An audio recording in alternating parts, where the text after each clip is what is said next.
കായത്തോൾ എരിശ്ശേരിയാണ്. അതിന് ഞാൻ 1 കപ്പ് പയർ, ഉണക്കപ്പയർ, വൻപയർ എന്ന് ഉണക്കപ്പയർ എന്നൊക്കെ പറയും, അത് ഞാൻ 4 മണിക്കൂറോളം വെള്ളത്തിലിട്ട് സോക്ക് ചെയ്യാൻ വെച്ചിരുന്നു.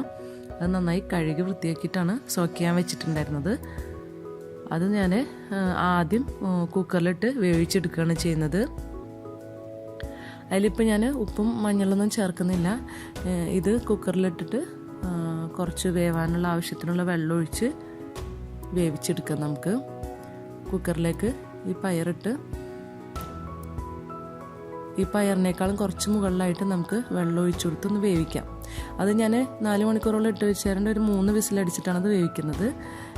അതിനുശേഷം ഞാൻ ഒരു 6 ഇതുപോലത്തെ കായൻ്റെ തോല്, പച്ചക്കായൻ്റെ തോലാണ്. ദെൻ ചിപ്സിനൊക്കെ നമുക്ക് ഫ്രൈ ചെയ്തെടുത്തതിന് ശേഷം തൊലി മാറ്റില്ലേ, ആ തൊലി വെച്ചിട്ടാണ് ഞാനിത് ഉണ്ടാക്കുന്നത്. ഇത് നമുക്ക് വീട്ടിൽ നമ്മൾ ചിപ്സ് ഒന്നും ഉണ്ടാക്കിയില്ലെങ്കിൽ ഇതുപോലെ തൊലിയായിട്ട് കിട്ടില്ലല്ലോ. അപ്പം നമുക്ക് ചിപ്സ് ഉണ്ടാക്കുന്ന ഷോപ്പിൽ നിന്ന്, നല്ല വൃത്തിയിൽ ചെയ്യുന്ന ഷോപ്പിൽ നിന്ന് നമുക്ക് ഇതുപോലെ വാങ്ങിക്കാൻ കിട്ടും. എന്നിട്ട് ഇതുപോലെ ഞാൻ വാങ്ങിച്ച് മഞ്ഞളും ഉപ്പുള്ള വെള്ളത്തിൽ ഒരു അരമണിക്കൂറോളം ഇട്ട് വെച്ചിട്ട് അത് നന്നായി ഒന്ന് കഴുകിയെടുത്തതിന് ശേഷം ഈ സൈഡൊക്കെ ഒന്ന് കട്ട് ചെയ്ത് കളഞ്ഞ് ഇതുപോലെ തിന്നായിട്ട് അരിഞ്ഞെടുക്കുകയാണ് ചെയ്യുന്നത്. ഞാൻ വെള്ളത്തിലേക്ക് തിന്നായിട്ട് അരിഞ്ഞത് വെള്ളത്തിലേക്ക് ഇട്ട് വയ്ക്കുന്നുണ്ട്. ഇതുപോലെ അരിക് ഒക്കെ ഒന്ന് കളഞ്ഞെടുക്കുന്നുണ്ട്. നന്നായി കഴുകി വൃത്തിയാക്കിയതിന് ശേഷമാണ് അരിഞ്ഞെടുക്കുന്നത്. തിന്നുമായിട്ട് ഇതുപോലെ അരിഞ്ഞെടുക്കുന്നു. നിങ്ങൾ ചിപ്സ് ഉണ്ടാക്കിയില്ലെങ്കിൽ ഇതുപോലെ വാങ്ങിക്കാൻ കിട്ടുന്ന സ്ഥലത്തുനിന്ന് വാങ്ങിച്ചിട്ട് ഒരു പ്രാവശ്യമെങ്കിലും ഒന്ന് ഉണ്ടാക്കി നോക്കുക. നല്ല ടേസ്റ്റാണ് ഇതിങ്ങനെ ഉണ്ടാക്കുമ്പോൾ. മത്തങ്ങ പയറുണ്ടാക്കുന്ന അതേ രീതിയിൽ തന്നെയാണ് ഞാനിത് ചെയ്യുന്നത്. ഇപ്പം ഞാൻ എല്ലാം അരിഞ്ഞെടുത്തിട്ടുണ്ട്. പയർ വെന്തിട്ടുണ്ട്. പയർ വെന്തതിൽ കുറച്ച് വെള്ളമുണ്ട്. അപ്പോൾ ഞാനിനി വേറെ വെള്ളം ഒഴിച്ചു കൊടുക്കുന്നില്ല. അതിൽ കുറച്ച് വെള്ളം ഉള്ളതുകൊണ്ട്. ഇനി വെള്ളം ഇല്ലെങ്കിൽ നിങ്ങൾ ഒരു 1/2 കപ്പോളം വെള്ളം ഒഴിച്ചു കൊടുത്താൽ മതിയാവും, അത് വേവാൻ വേണ്ടിയിട്ടുള്ള വെള്ളം. ഞാനിത് അരിഞ്ഞത് ഞാനിതിലേക്ക് ഇട്ട് കൊടുക്കുന്നുണ്ട്. ഇതിനി 2 വിസിലടിച്ചാൽ മതിയാവും വെന്ത് കിട്ടാൻ വേണ്ടിയിട്ട്. ഓൾറെഡി പയർ വെന്തിട്ടുള്ളതാണ്.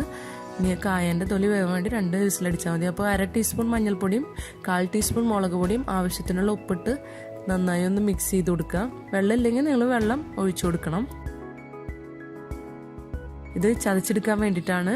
ഒരു 1.5 കപ്പ് തേങ്ങ, 1/2 ടീസ്പൂൺ ജീരകം, 5 ചെറിയ ഉള്ളി, 4 പച്ചമുളക്, ഒരു മഞ്ഞൾപ്പൊടി ഒരു 1/4 ടീസ്പൂൺ ഞാൻ അതിൽ ചേർക്കുന്നുണ്ട് ഒരു കളറിന് വേണ്ടിയിട്ട്. ഇത് ഞാൻ ഗ്രൈൻഡറിലിട്ട് ചെറുതായി ഒന്ന് ചതച്ചെടുക്കുന്നുണ്ട്. നന്നായി പേസ്റ്റായി അരഞ്ഞു പോകണ്ട.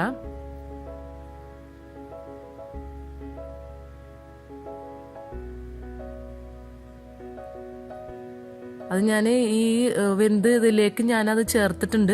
ഞാനത് കാണിക്കാൻ വിട്ടുപോയി.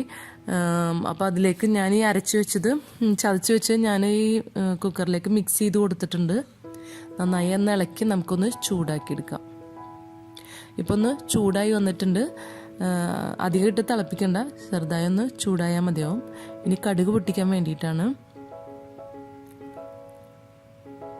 ഒരു ചെറിയൊരു പാനിൽ വെളിച്ചെണ്ണ ഒഴിച്ചു കൊടുക്കാം.